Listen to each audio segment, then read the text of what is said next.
Johnny, Elizabeth, and their dad. It looks like we've got mail from the Carnegie Museum of Natural History.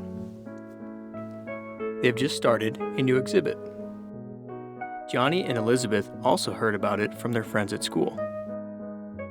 This used to be called the Anthropocene Living Room. It's a nice place for kids to play and adults to rest, with games like Jenga, dominoes, and a simple, comfortable seating area for those well-deserved museum breaks. Johnny and Elizabeth are always excited to visit the museum. Their favorite activities are the tunnels near the museum entrance, the sand quarry, dinosaur footprints, interactive displays of insects, and the gift shop, of course. All of them involve handling tangible objects, running around freely in open spaces, and an element of interactivity that responds to their actions. When the museum curators created the Anthropocene Living Room, their intent was to educate visitors about human impact on the Earth's ecosystem and sustainable lifestyles. They tried to explain this complex concept with artifacts from different stages of human civilization. They also complemented it with child-friendly books on topics like deforestation and global warming. But not many people paid attention to the information, and it was difficult for the museum to convey their message, especially to children. So let's flip it. Flip It is a proposed redesign of that space. It is a responsive exhibit that provides children a learning experience about their impact on the environment through a playful social activity. This new space is peaceful, calming, with smells like the forest, soft sounds of nature, and it also offers comfortable couches for adults and beanbag chairs for children. Plush carpet covers the floor near the couches, which is perfect for activities or just sitting and taking a rest. The exhibit space also has plenty of textured trees, tall grass, plants, rock molds, and fun taxidermy animals. All of the tangible items that help kids feel intrigued and drawn into the area.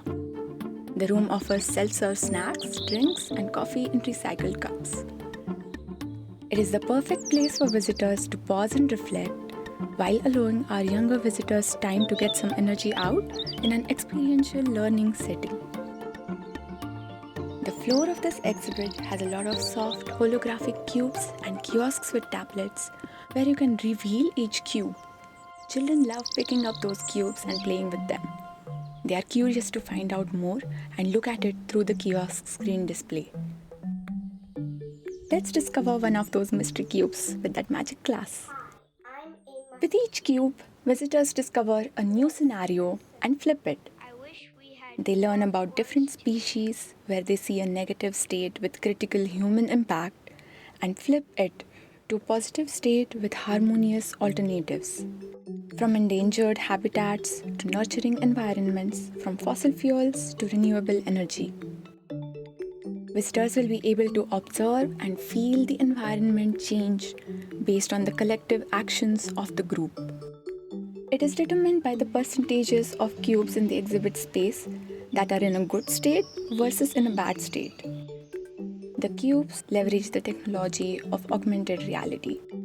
The exhibit leverages digital displays in the form of a dynamic background screen, a railing display, a TV, and symbolic visuals.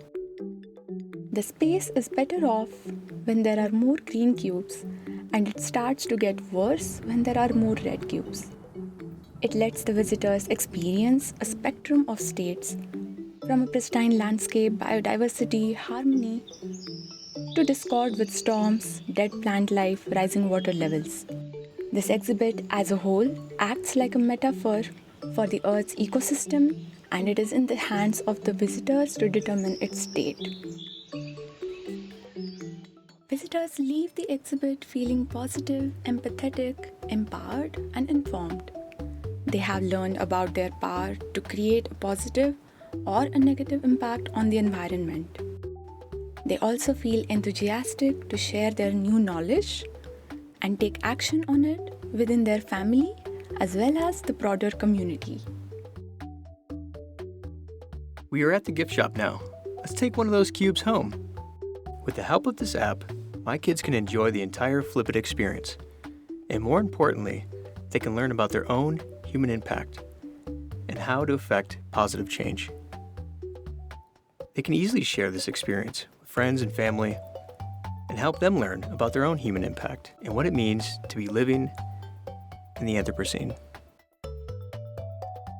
Next month, the museum is going to change the landscape to the Arctic, and they are going to help us learn more about polar bears and reindeer and sea ice levels. We are curious to see all of their themes in the future: a desert, underwater, near-Earth space, and we will be back